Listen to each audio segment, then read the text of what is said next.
1. You will hear a woman booking a room for a party at a community centre. First, you have some time to look at questions 1 to 4.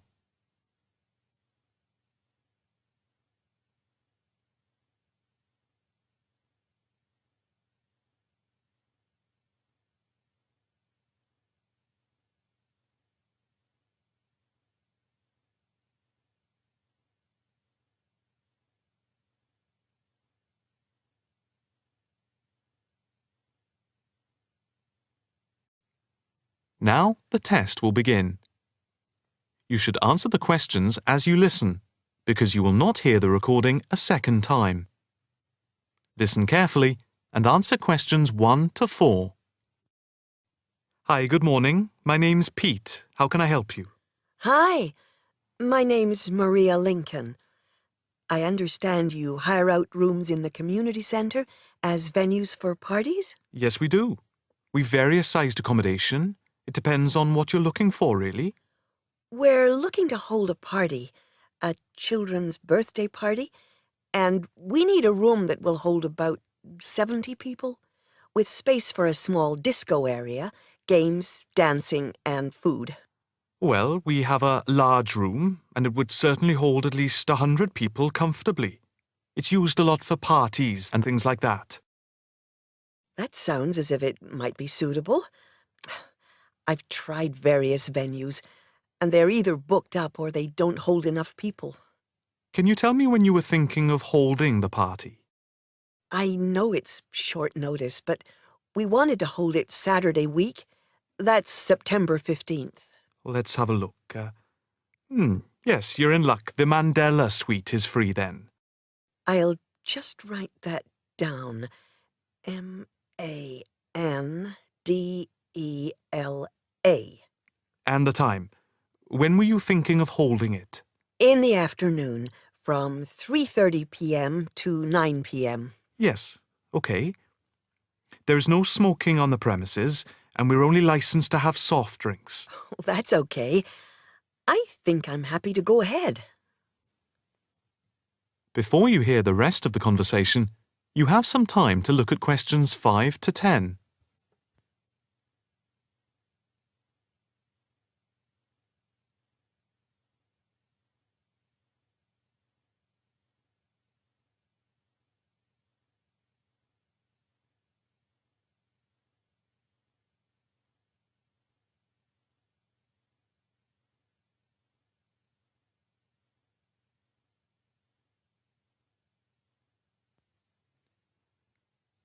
Now listen and answer questions 5 to 10. Can you just give your postcode? Yes, it's PA5 7GJ. Fine. And the flat and street number? It's flat number 40, and the street number is 35.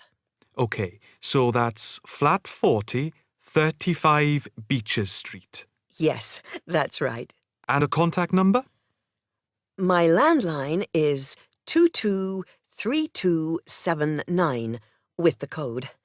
But I'll give you my mobile number, which is 07897 293381. Okay, 293381. Can you tell me how much it will cost? It's quite reasonable, actually. It's £115 for the hire of the room, with tables and chairs. But if you want to hire disco equipment, we've got a basic system with speakers and other equipment for £25. But there is no technician around in case anything goes wrong. And of course, it's optional. That would save us carting something from home, but maybe we should bring a spare sound system just in case. We've never had any problem with the system, but you might not want to take any chances. What about catering? Well, we had thought of getting everyone bringing something. We have someone who can do catering for £9 a head, including the cake if required. That's handy, but it's a lot as we have a fairly tight budget. So, you want to go ahead with the booking? Yes, certainly. Okay. I need to take a deposit of £30, which is refundable. The balance needs to be paid 2 days before the event at the latest. Fine. You can cancel up to 2 days before, but after that you lose the deposit. We don't intend to cancel, but is there any insurance we can take out? Yes, there's a form here somewhere. How much? It's, let me see. It's only £9 for the 24-hour period, and that covers you for cancellation, damage, and injury. Well, at least we'd better have a look at it. How would you like to pay the deposit? Cash. I'll just give you a receipt. There you are. 10, 20, 30. £30. Maria Lincoln. Thank you very much. I'm really glad I found somewhere. We have been trying to book a place for the past 2 weeks, so thank you again, and bye for now.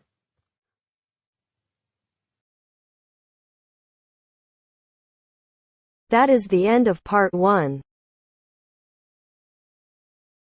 You now have half a minute to check your answers.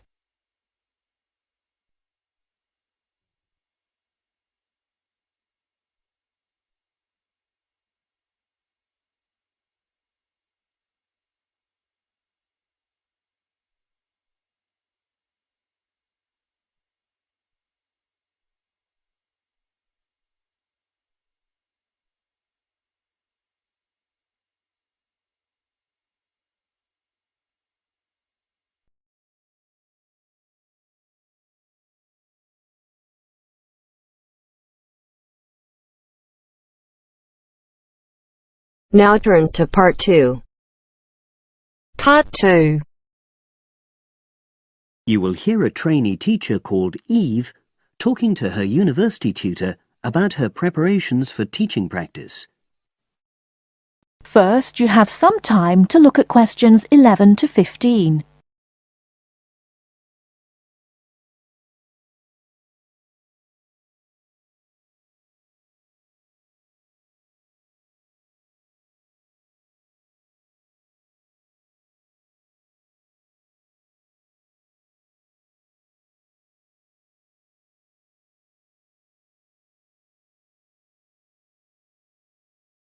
Now, listen carefully and answer questions 11 to 15. Hello, Eve. Come in and sit down. How's it going? Fine, thanks. I'm looking forward to my teaching practice next week. Good. Now, you've got 2 classes, haven't you? Year 3 and Year 6. Have you done your lesson plans? Well, I've decided to take the topic of renewable energy. I haven't done a lesson plan for Year 6 yet, but I thought I'd base their lesson on an example of very simple technology. So, I've brought this diagram to show you. I got it from the internet. Let's see. A biogas plant. So this is equipment for producing fuel from organic waste? Yes. The smaller container on the left is where you put the waste you've collected. Right, and from there it's piped into the larger tank. That's right. And that's slurry on the base of the larger tank. Right. And what exactly is slurry? It's a mixture of organic waste and water. So is that pipe at the bottom where the water comes in? Yes, it is. As the slurry mixture digests, it produces gas, and that rises to the top of the dome. Then, when it's needed, it can be piped off for use as fuel in homes or factories. It's very simple. I suppose there's some kind of safety valve to prevent pressure build-up? That's the overflow tank. That container on the right. As the slurry expands, some of it flows into that, and then once some of the gas has been piped off, the slurry level goes down again, and the overflow tank empties again. I see. Well, I think that's suitably simple for the age level it's for. I look forward to seeing the whole lesson plan. Thanks. And can I show you my ideas for the Year 3 lesson? Of course. Let's.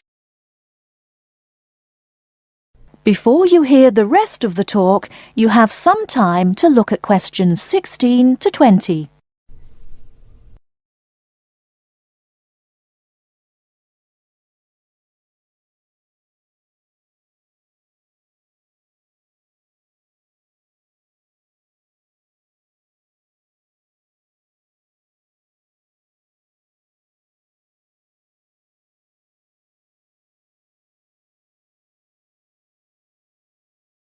Now listen and answer questions 16 to 20.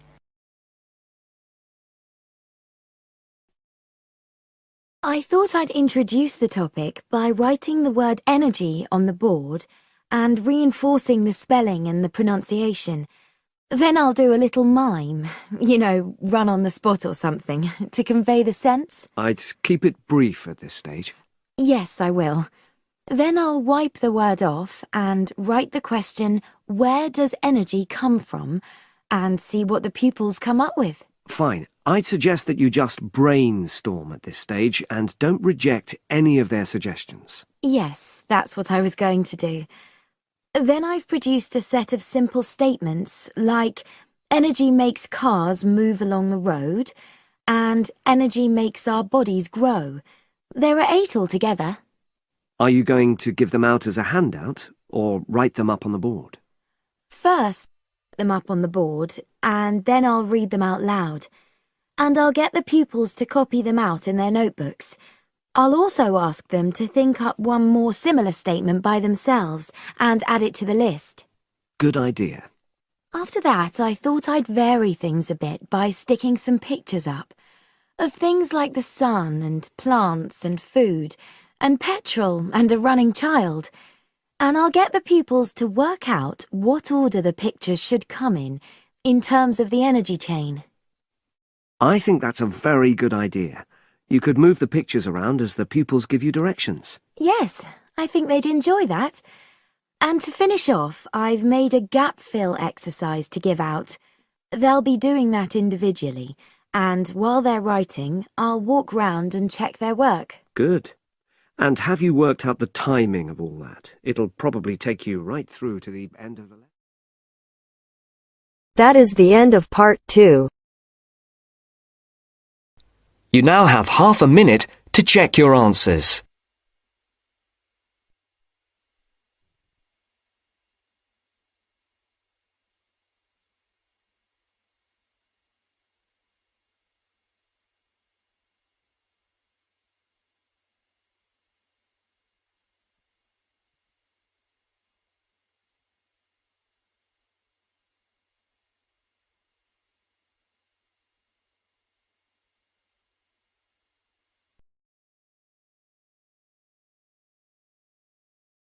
Now turns to part 3. Part 3.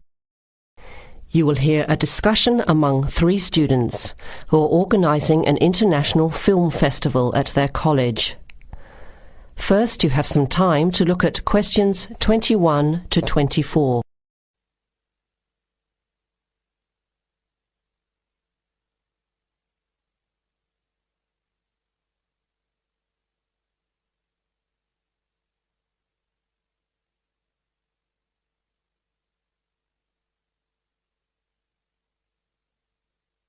Now listen carefully to the first part of the discussion and answer questions 21 to 24. Thanks for coming to this meeting on such short notice, Anna and Veronica. It looks like we have just become the organising committee for this year's International Film Festival. We've all just met, so perhaps we should start by an introduction with a bit of background from each of us. Okay, I'm Anna. I finished 3 years of a languages degree in Sweden, where I come from. This year I decided to study overseas to get to know a different part of the world. I'm also a big fan of European cinema, especially French and Italian. Those are the languages I majored in along with English. To me, film is a great way to learn about the rest of the world. I was in the film club at my university, so when I saw the notice asking for volunteers, I thought it would be a good way to meet people and get involved in something I really enjoy. Thanks, Anna. My name is Veronica and I come from Italy. I'm doing graduate studies in English literature. I went to some of the films in the festival last year and enjoyed them. I especially liked the video interviews. That was when I decided to get involved. I used to do film reviews for our student newspaper back home. Hi, I'm Chris from Scotland and I'm in 4th year journalism. Cinema is my hobby. Last year I joined the organising committee just like you have now, and somehow this year I've ended up in charge. I'm actually able to use my coordinating work on the festival towards a credit for one of my courses. I have to write up a report on the festival with recommendations, so that's an extra motivation for me. So I hope this is going to be a good experience for us all. Okay, where would you like to start? How about a general overview of the festival? I don't really know much about it. Well, the film festival was started by International Student Society 5 years ago and has grown every year. It is held over 4 nights during study break, Wednesday to Saturday. Normally we show 3 films a night. Last year we tried to choose films from different parts of the world that fit together in some way, maybe a similar theme. Or we could feature a type of film like action films or science fiction. Now you have some time to look at questions 25 to 30.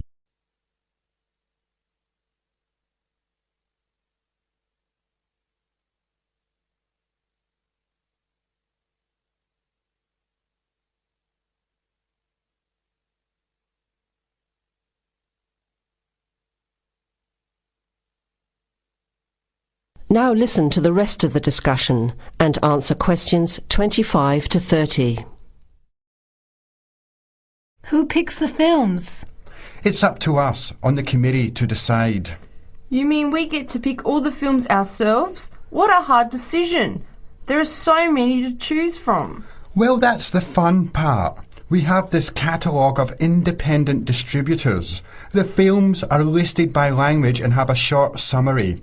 We just have to go through it to find a good combination of films that will attract an audience. Veronica mentioned something about interviews. How does that fit in?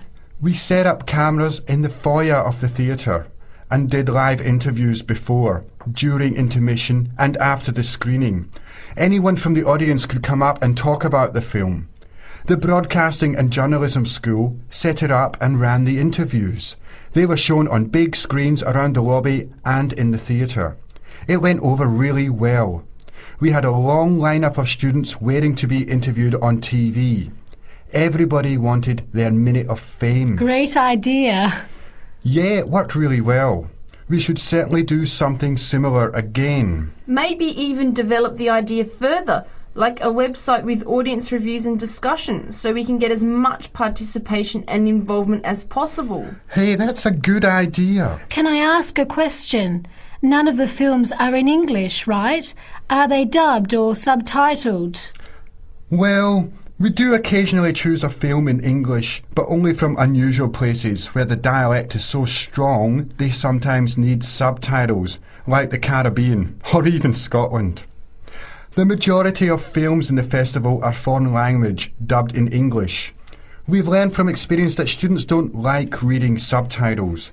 Maybe they read too much already. Whatever the reason, the subtitled films get smaller audiences, so we avoid them as much as possible. So how large an audience can we expect, and how much does it cost to get in? It costs $5 per film or a $20 pass for the whole event. All 12 films for the real movie fan. We would have broken even last year, except for a bad storm on the Friday night. We almost had to cancel the whole thing. But overall, we had a good turnout, more than 2,000 people in 4 days. Oh, that's what I was wondering about, the financial part. Where does the funding come from? What kind of budget do we have?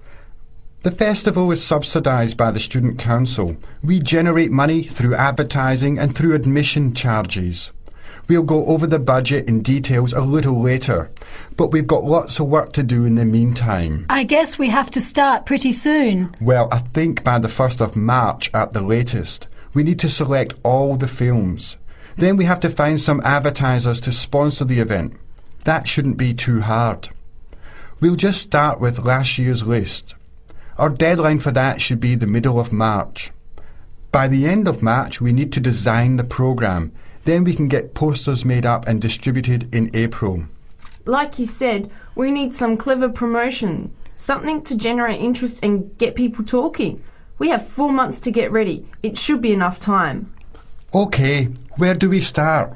Let's start by talking about films, since that is the best part, and see what we come up with. What was the best film you saw last year?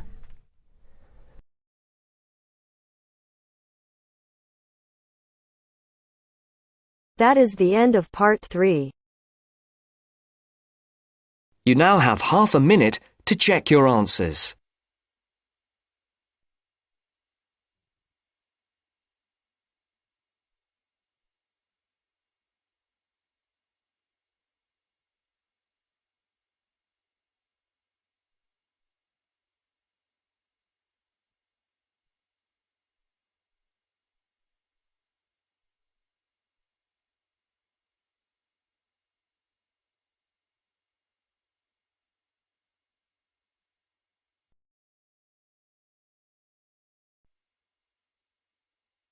Now turns to part 4. Part 4 section, you will hear an introductory lecture to a course on Southeast Asia. First, you have some time to look at questions 31 to 40.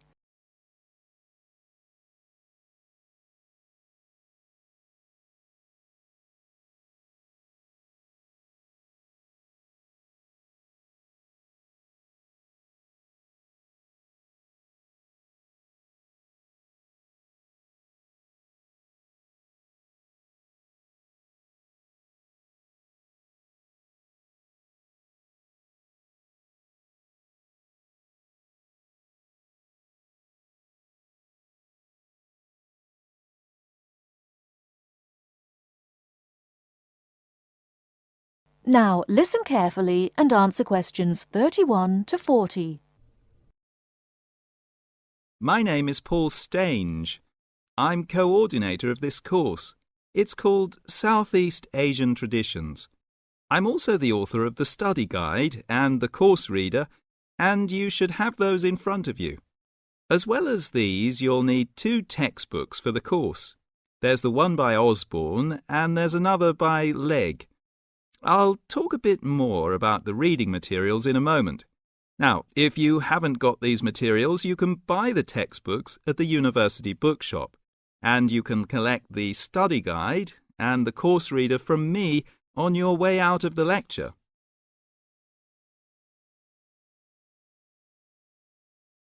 The purpose of this lecture is simply orientation. What I'm going to do is introduce myself, talk you through the course, and give you some additional advice, apart from what's contained in the study guide, on dealing with the various assignments for the course. First of all, the materials. You'll find the 2 textbooks very clear, and they give a good basic coverage of the history of the region. Most of the reading materials in the reader are fairly easy-going, but I have to warn you that 2 of them are quite difficult. These are the readings by Smale and Bender, and of these 2, the one by Bender is perhaps the more challenging. But don't let that put you off, because understanding these 2 readings is important to help you develop a clearer understanding of the cultures. In other words, they'll help you acquire greater sensitivity to the differences between the various cultures in the region.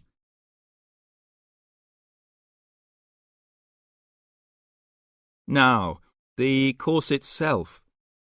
The course has multiple aims. It's primarily a history course, but it's not only a history course. It is, in most respects, a cultural history course focusing on Southeast Asia.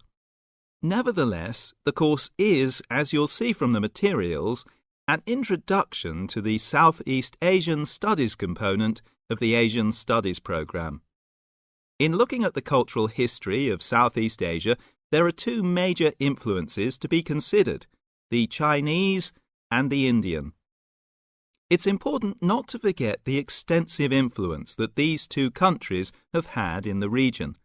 China has been trading throughout the region since at least the 6th century, so many of its cultural and social traditions have influenced the countries in the area, and religious practices from India have helped form today's culture. So we'll be looking for the links and the connections between traditional patterns and today's developments in the region. I think you can now begin to see how these past influences might form a background for the present-day social practices. And in the same way, this course will form a basis or background for second and third-year courses, with their focus on the modern period, and in particular, the economic and political situation of the region.